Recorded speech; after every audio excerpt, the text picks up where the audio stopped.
Hoje a gente passou o dia fazendo um zazen. Acho que de manhã a gente deve ter feito uns 4 zazen, alguma coisa assim, 4 ou 5. Não foi? De tarde a gente fez um pouco menos, acho que foi 3. A primeira vez é estranho para a maioria das pessoas, né? Você ficar parado desse jeito assim. Sim, mas qual é o propósito? Não será uma perca de tempo?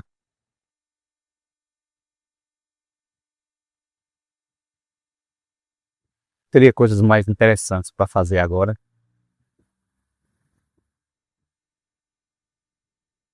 Na verdade, o zazen é um meio expediente, ou seja, é uma forma da gente parar e ouvir a nossa voz interior, a nossa consciência, ouvir o que é que se passa nas camadas mais profundas da nossa mente, né? Na verdade, no início a gente só escuta ou vê besteira. Na maioria das vezes a gente só escuta besteira. Umas coisas assim, a gente tem nada a ver com nada. Até que quando a gente vai praticando, quando a gente vai começar a observar que a mente da gente é muito profunda. A nossa mente é muito profunda.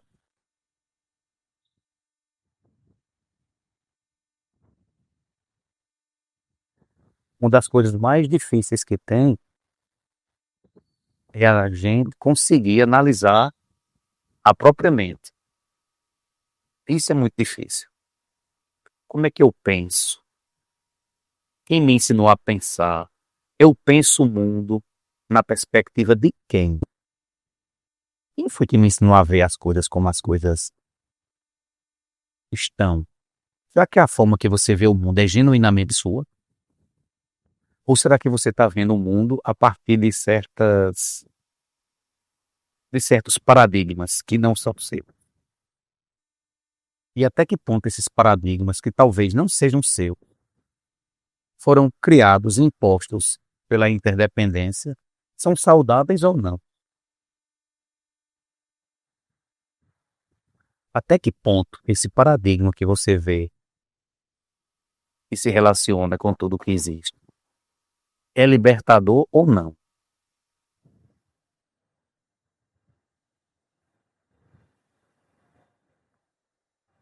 O que é que você tem nessa sua base que você usa, que talvez você já deve ter identificado, mas não deu a menor moral? Tipo assim, isso eu sei que isso me atrapalha, mas tudo bem, sigamos. Às vezes a gente tem isso, né? A gente vê um elemento nosso que nos é prejudicial e a gente não quer ver. A gente faz assim, ó,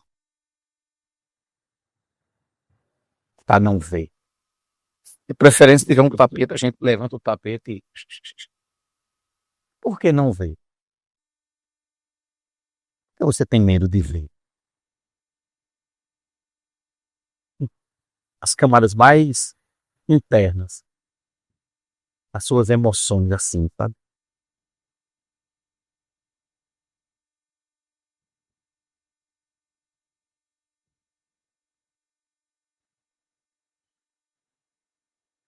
A gente estava participando ali do retiro ainda há pouco, fazendo muitos zazen, e ainda uma coisa que me chamou muita atenção. Durante o zazen, o tenso que a gente estava fazendo, o que é que ele tirava a concentração? Até nesse momento mesmo, entendeu? No momento em que você saía da concentração, era para quê? No retiro que a gente estava fazendo ainda agora, eu disse até sozinho, quando a gente foi buscar o almoço, eu disse, no meu segundo zazen, que foi horrível de manhã, eu quase pensei em tirar o zazen online, quando a gente for fazer retiro. porque a gente tem que ficar preocupado com quem está presencialmente, quem está online, e aquilo estava mexendo na minha concentração, entendeu? Aí olha como são as coisas. Eu sou monge já faz mais de 10 anos. E assim que apareceu o problema, sabe o que eu quis? Me livrar dele. Não quis resolver o problema. Eu quis me livrar dele. Vá pra lá, isso eu não quero. Disse, não, peraí. Deixa eu ver isso aqui. Mesma coisa é no dia a dia, né?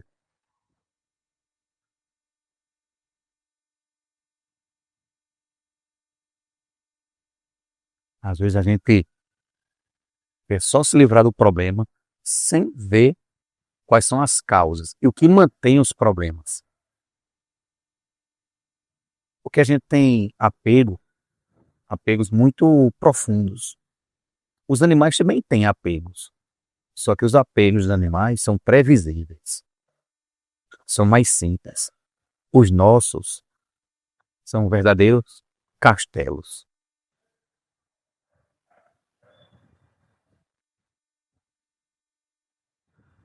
Isso não quer dizer que você deve deixar de viver para ficar parado em zazen, meditando a vida toda. Não é isso que eu estou falando. Até mesmo porque o Zen gosta muito de falar assim, a prática espiritual é quando você se levanta do zafu. A prática mesmo é quando você se levanta e vai embora viver com quem tu vive. Trabalhar com quem tu trabalha, estudar com quem tu estuda. Aquelas pessoas que têm poder sobre você, que falam um tantinho assim já, mas é bom, não é? Não tem aquela pessoa poderosa na vida da gente que fala uma coisinha aí. Acho que é um sapo que incha, né? Não, um sapo que incha, né? Porque tá assim bem, tal pessoa chegou, é, gente. Pronto pra batalha. É muito divertido. Se a gente observasse a própria mente, a gente deveria fazer assim.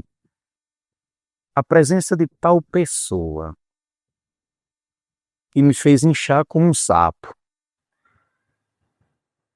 Mexeu em quê? Será que eu sou territorialista? Tem alguém aqui que já se percebeu que é territorialista? Territorialista é assim. Quem manda sou eu.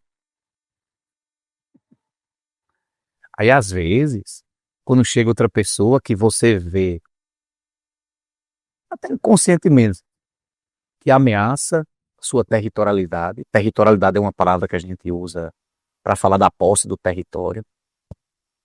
Quando alguém chega que pode ameaçar o seu território, é você. Vai para a batalha. O ideal seria que a gente percebesse. Por que eu vou para a batalha? Eu estou lutando pelo quê? Para quê?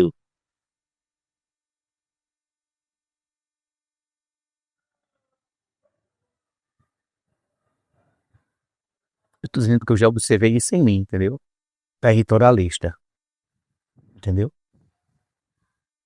Eu digo isso porque eu já me observei em determinados aspectos sendo territorialista. É bom ver o comportamento que a gente tem. É libertador. Quando a gente vê um problema, não é para a gente botar debaixo do tapete, não. É para a gente ver, observar quais são as causas e condições que permitem ele existir e resolver. É fácil? Não é. Porque a gente tem uma familiaridade com coisas que são muito profundas. Porque você para e pensa, não é só a territorialidade, não é só a disputa por território. Tem muita coisa envolvida por trás de um comportamento da gente. Seja um comportamento interno só, ou um comportamento social, vamos dizer assim. Um comportamento nas relações. Tem muita coisa envolvida. Só que inconscientemente, e alguns malandros, conscientemente, sabem quais são todos os seus botõezinhos e vão exatamente lá e aciona. Pam, pam. Aí te faz sentir o que ele quer, o que ela quer que você sinta. É bonito ver isso nas relações, entendeu? Então, a pessoa chega, fala uma coisa aí, e tem gente que ainda faz assim. Fala bem, perturba, perturba.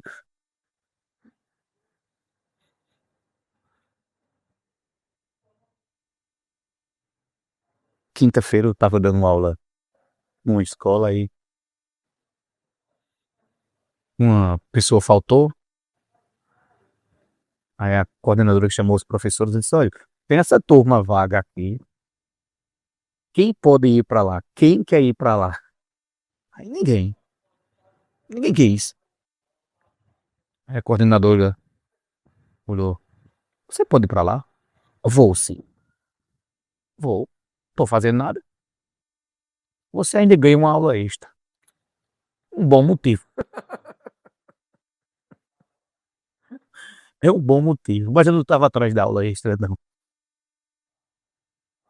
Aqui está o material, professor. A professora faltou, mas deixou o material. A aula começa às 7. O material chegou, eram umas 7 e 8 mais ou menos. Aí quando eu subi, os alunos estavam todos na sala, trancadinhos, conversando. Quando eu abri a porta, ai, aí eu já, territorialista. Bobagem, bobagem. Eles não me conhecem. Se eles não me conhecem, eles não estão fazendo esse vídeo para. Eles podem estar fazendo esse vídeo para outra coisa. Até que eu entendi o vídeo deles para a aula vaga que eles iam ter e não tiveram. Mas se eu levo para o lado pessoal, e isso a gente faz direto, a gente sempre leva para o lado pessoal, eu tenho entrado numa territorialidade, numa guerra por território, numa relação de poder com eles. Um professorzinho, sozinho, com material, contra uma turma inteira que não quer assistir aula. O professor dificilmente ganha. Eu simplesmente morri para aquela situação, visto que eu ouvi, eles não me conhecem. Renasci. Bom dia, pessoal. Fugi, mas me encontraram. Fui sorteado. Aí eles começaram a rir. Olha, tem uma atividade aqui para vocês. Aí comecei a entregar. Pode fazer de grafite? Eu digo, faça como você achar melhor. A orientação é apenas fazer. Isso é atividade de quê? Eu digo, rapaz, ou é de matemática ou é de inglês, que eu não estou entendendo nada.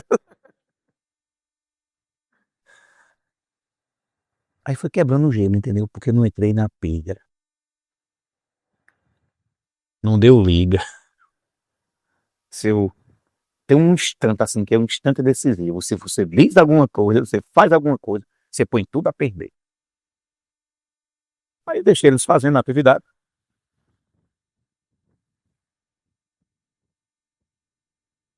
Bem à vontade mesmo.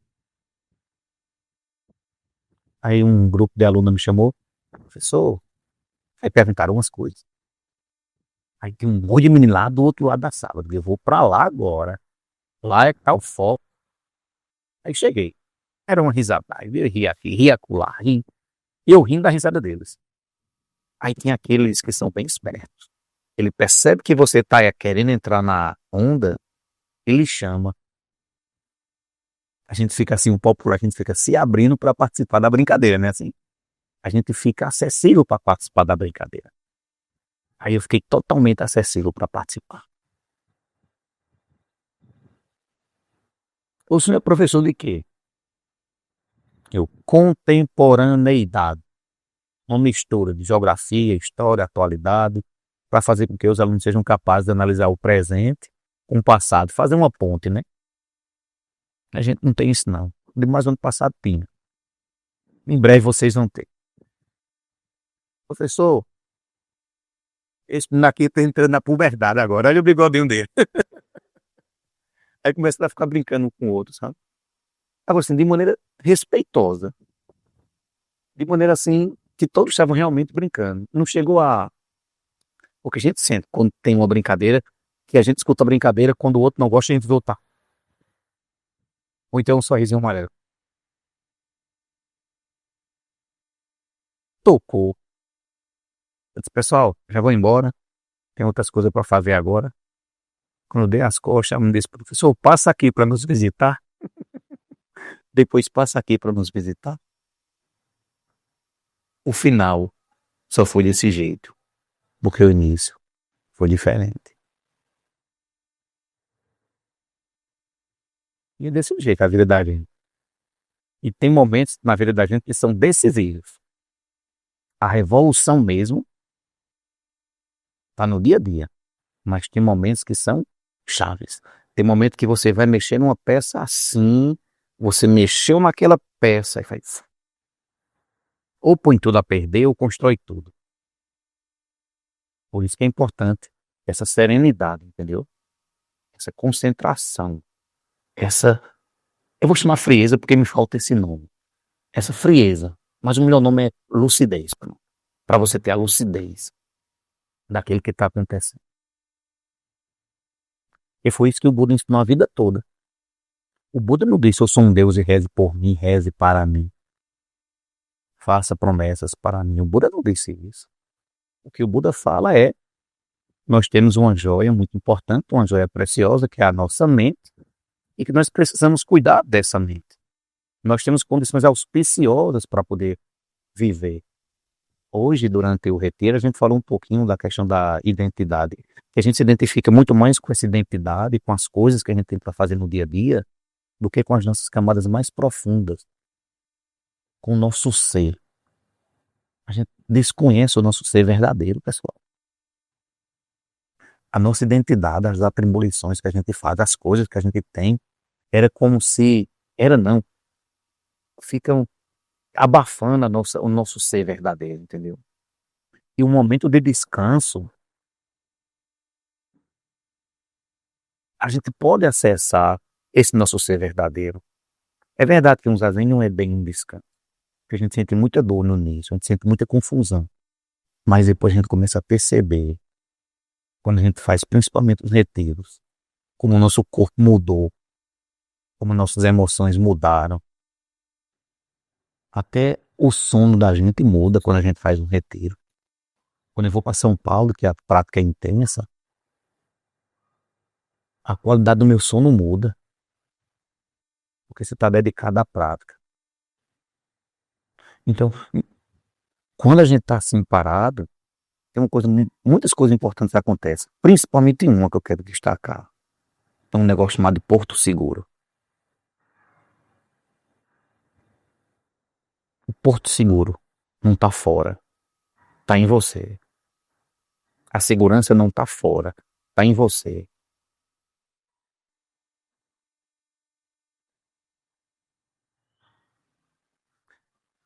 Mas a gente é ensinado por interdependência, por questões culturais, que a gente está seguro desde que? Desde que isso, desde que aquilo, desde que e desde que. A gente não aprende que a segurança, na verdade, é um estado interior. A liberdade é um estado interior. Liberdade de quê? De não estar preso às emoções aflitivas. A raiva, a inveja, a ciúme. E o nosso maior inimigo não é alguém que disputa território com a gente. O nosso maior inimigo é a ignorância. A ignorância no sentido da gente não ver as coisas como as coisas são. O budismo fala muito de uma questão chamada de sabedoria. O que é sabedoria? Não é entendimento correto. Entendimento correto, você sabe o que é certo e o que não é. Pronto. Não é simples? Sabedoria, você, depois de ter entendido as coisas, como as coisas são, você muda a forma de agir. Isso é a sabedoria. É interessante que as pessoas dizem, mas é incrível. Todo mundo sabe o que é para fazer. Ninguém faz. Claro, porque a gente só ensinou o que é certo e o que não é. A gente não ensinou a mudar comportamento, a mudar hábito. E a gente muda comportamento, a gente muda hábito no dia a dia. Mas como é que a gente vai mudar hábito, comportamento e não são bons individualmente e coletivamente se a gente não está presente, se a gente não está atento, se a gente, na hora que alguém chega, a gente vai disputar território. Por isso que a gente para um pouquinho, sabe? Silencia, humildade.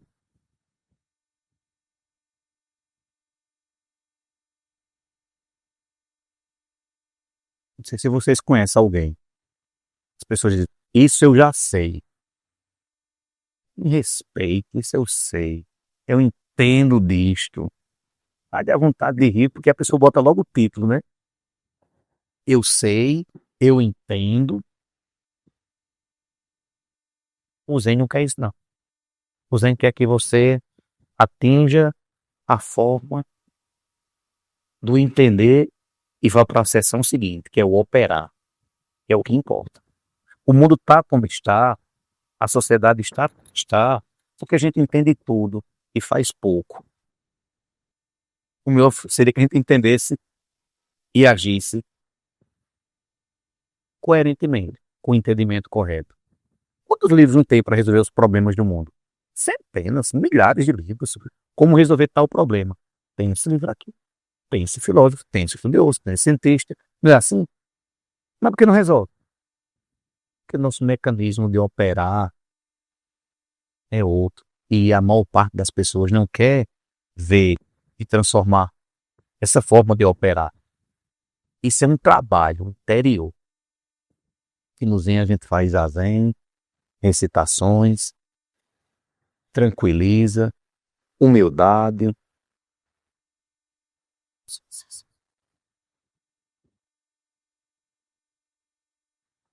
Alguém chega, aí você,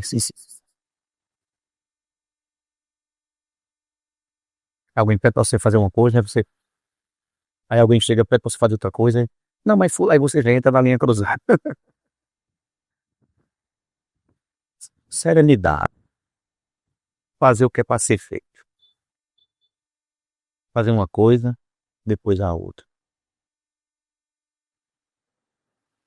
Quando vi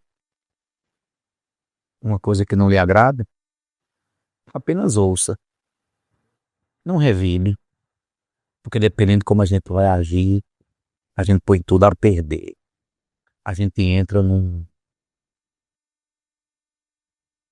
numa perspectiva de relações negativas. E tem nó que é difícil de sair. Lembro que uma vez eu conversando com uma pessoa, eu disse, é importante fazer um nó ou um laço? É doido que a pessoa fizesse um nó. A pessoa disse, é melhor fazer um laço. Aí depois eu fiquei pensando, é melhor fazer laço do que fazer nó, né? Vamos fazer uma amarração aqui. Olha, se você for fazer uma amarração, você toma cuidado. E tá, vamos fazer um laço? Um laço de companheirismo? Um laço de amizade? Um laço para que não vamos amarrar, vamos fazer laços. Laços. Quinta-feira a gente tava aqui no Jardim Iniciante, aí esse microfone aqui tava todo enrolado, não foi, Renato? Aí, Renato, deixa eu ajudar a moça, tem que só acertar, ajuda. A gente puxou de um lado, puxou do outro. Aí eu me lembrei agora do ensinamento que o Buda diz, assim, a melhor maneira de desatar um nó é vendo como o nó foi dado. Pois tranquiliza a mente aí para ver como é que o nó foi dado.